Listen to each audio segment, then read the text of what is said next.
Hindi na natin papatagalin to. Ito yung kung paano mapapalitan yung region ng TikTok nyo, lalo na dun sa mga OFW na ilang taon na dito sa Pilipinas, hindi pa rin nila mapalitan yung region nila. Pumasok kayo dun sa setting ng phone nyo, tapos kailangan ganyan yung set, yung while using the app, tapos yung specific location nyo is naka-open. Tapos nyo, punta kayo dito sa setting and privacy. Dyan sa pinakababa. Tapos click nyo dun yung privacy. Makikita nyo to. Kailangan ganyan yung setting ng TikTok nyo while using. Pagkatapos i-delete nyo yung history. Pagka-delete ng history nyo, i-refresh nyo yung TikTok nyo. And then pasok ulit kayo dito sa creator tool.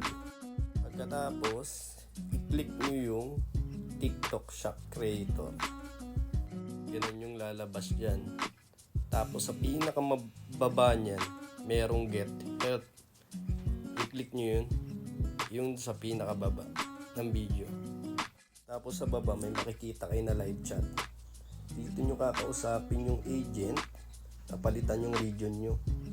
Kumbaga 90 days na kayo dito, hindi pa rin nababago yung region nyo.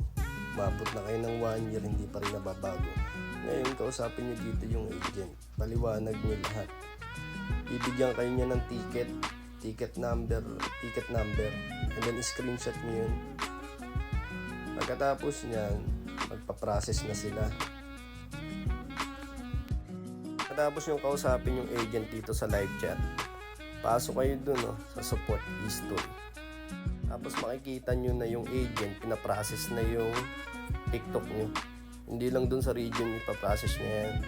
Kalahatan na dito sa Pilipinas na setting ng TikTok nyo. So makakapagbenta na kayo kung ano-ano. Maayusin nyo na lahat ang gagawin nyo dito sa TikTok. Gantay lang kayo ng mga 2 days, process na yan. Unti-unti yang mababago yung TikTok nyo hanggang maayos lahat. Kung may mga tanong pa kayo, comment lang kayo mga lods. Sagutin natin yan.